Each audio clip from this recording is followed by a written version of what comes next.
So hello everybody, I hope you are just doing absolutely amazing today. I'm going to try and keep this one short because there is rain over my head. There's a hurricane heading my way and I'm trying to get bananas and everything potted up before it all gets scattered in the wind, you know. So, Orinocos. I'm going to try and keep this video short, but it is a big subject because there's a range, many different cultivars of the Orinoco. The Blugoue bananas, I believe is how you say it, that group of them. The horse bananas, the mule bananas, you know, they've got all different names. I have several different varieties cultivars. This one right here, I'm potting these suckers, is California Gold, which let's clear it up right now. I grow California Gold, XL Orinoco, Dwarf Orinoco, Dwarf, I call it Dwarf XL, gets huge bunches on a 4 or 5 foot plant. I grow the burro bananas, I grow the Pitu Blugoue, I grow the tons of them. There's all different ones, all various names that I've collected over the years, all different. But what they do have in common is very square, blocky bananas. Some, you know, standard size, some extremely large, which I think I'll put that as the thumbnail picture. That particular banana is an XL, I believe, Orinoco. Yeah, massive bunches, huge bananas. That's up there with the burro. I consider it a variety, which is a huge semi-fresh eating banana, but it's a little grainy, so it's real good for cooking, but it's super sweet and kind of good tasting. But oh yeah, there's tons of them. If you really want to get into it, these are likely the only true wild, in parentheses, bananas you're going to find in the US, because once you get off the beaten path, especially in the Gulf Coast here in Florida, you can find them everywhere. They were some of my original bananas that I was growing, and people kind of treat them as trash bananas. They just throw the poor things in the garbage for some reason, which is a real shame because they taste great. They're super cold hardy, one of the most, if not the most, cold hardy, cold tolerant fruiting bananas you're going to find. I have another video of the California Gold earlier this year during winter, getting frost in them and getting zero damage, which is pretty interesting. So if you want to check out that video, look for it. But for today, you just get to stare at the dirt and stare at these suckers right here. Listening to my lovely voice, talk to you about Orinoco bananas. So there's a whole range. The flavors, some are better for cooking, some are actually really good eating fresh bananas. Some get really large, some are small. But like I said, all in common, the plants are just super hardy. They can take poor soil, they can take the heat, they can take the dry, they can take the cold. And it's that simple. You take care of these guys and they will reward you with beautiful bunches of fruit. If you don't take care of them, they'll just sit there and they'll either do well on their own or they will just wait until times are better. But these bananas are damn near impossible to kill. They can sit there forever with no water. Give them some water and they'll just sprout right back like nothing ever happened. So yeah, definitely a group of bananas that you want to find a decent cultivar for. Like I said here, these are the California Golds, which are in fact different, I can say definitively, from the Dwarf Orinocos. I've grown them side by side for years, and I will tell you guys right now, California Gold, smaller bananas than Dwarf Orinoco.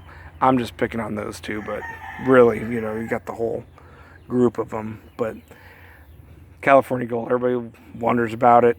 This is the real California Gold, not tissue cultured Dwarf Orinoco.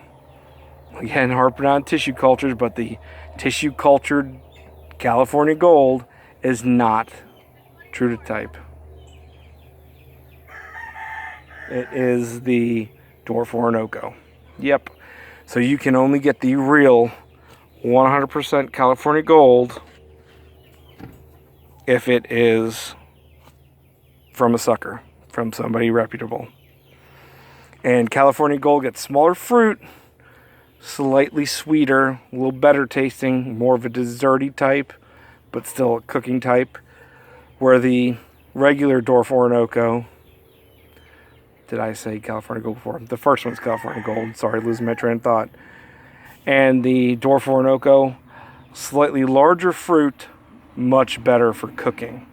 But you can also eat that when it's ripe as a good dessert banana. But yeah, you want good cooking, really good cooking, Dwarf Orinocos. You want ones a little better for eating fresh, a little smaller, you know, you go for your California Gold. So those are the main distinctions. But they are both extremely cold tolerant. They're the same. There's no difference. It's negligible between the two cultivars. But that's the difference between them. So yeah, I'm going to keep this short for you guys. There's thunder in the background. I am potting these up. They are dwarves. They stay under 7 feet for sure. I've got a little mutation that I found. I call the XL Orinoco. I've got a large type, and I've got a dwarf version of it that sometimes fruit's only 3-4 feet tall, but it'll put on, you know, massive.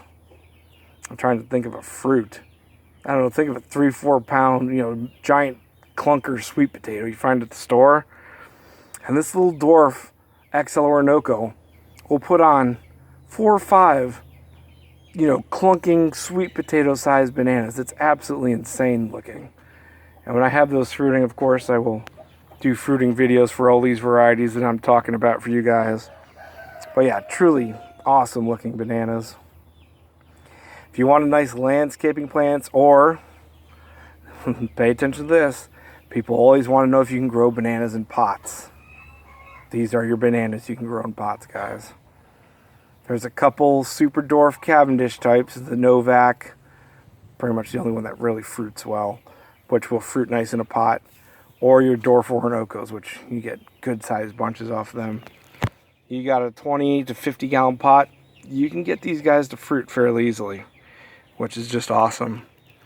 Bring them in your house, bring them in your garage, but yeah, you can really grow bananas anywhere, guys.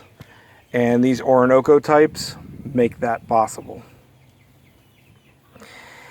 I'm not entirely sure originally, going back to these bananas being like the true wild bananas of the Americas here, who brought them over. If you really dig and do the research, you can see they started coming over with the Spanish and the Portuguese, bringing bananas over, especially when they were bringing over unwilling workers. I'm not going to say that term because YouTube's going to flag my video and probably do something to it, who knows. But, you know, unwilling workers bringing their plants with them, who knows. It's really hard to find information on stuff like this. But the fact that they are so widespread throughout South America and North America, these bananas have been here probably long before the Spanish or Columbus made it up this way. I would put my money on that these bananas were brought here by the original people hitting up South America, getting on the west coast of North America here, and them spreading the bananas all throughout the coast, the Caribbean, because they're just too common. There's too many regional cultivars that are too well known for them to just popped up out of the blue just from some explorers. Which, if that would have happened, I think the names and varieties would have been much more condensed. Instead of there being so many hundreds of types of these logo bananas that you can find throughout the Gulf of Mexico here, the Gulf Coast, going down into the Caribbean. It's just, there's too many. But it's pretty interesting when you get thinking about it. I wish it was easier to find information on that, but it is what it is. We can only speculate, but they're awesome bananas regardless, guys. Definitely check yourself out. I call them the Orinoco types, you know, the Blugoue types. Same thing. They all have that very distinctive look, like I said. But awesome bananas.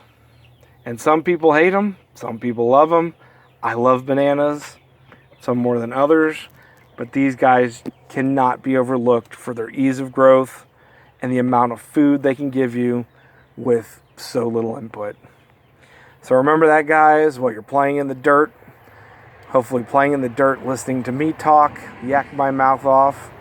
Hopefully you got a little bit of information that can help you choose or just keep on collecting more banana cultivars, because they are amazing plants and they are tasty.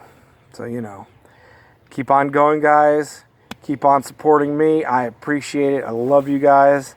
For those of you who have been buying from me, you are just absolutely amazing. Thank you so much. I never thought that I'd make money off YouTube. Forget monetization of videos. You guys, I just got to talk about something, and I love you guys for it. I have had so many sales. You guys don't know how much I appreciate that. You supporting me. Put these videos out there if you like what I'm talking about, even if they are horrible.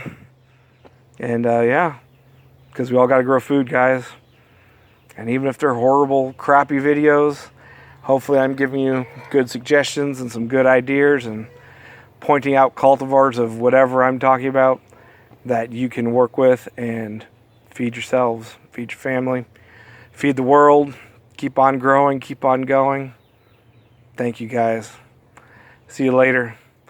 Talking about the Orinoco type bananas right here. You can't beat these guys for beating them up. You take a shovel to them, you hack them to pieces, light them on fire, stick them in the desert. These guys are near unstoppable. And they need the respect because they're pretty good food. See you later, guys. Thanks for playing in the dirt with me. Right there. Beautiful potting mix. Oh, it's a little bit wet because it poured this morning, but look at that. That's how you pot bananas right there. I think I put a little bit too much ripe manure in there. It's all right. It won't bother the bananas. Just give me stinky hands. See you later, guys. See you later.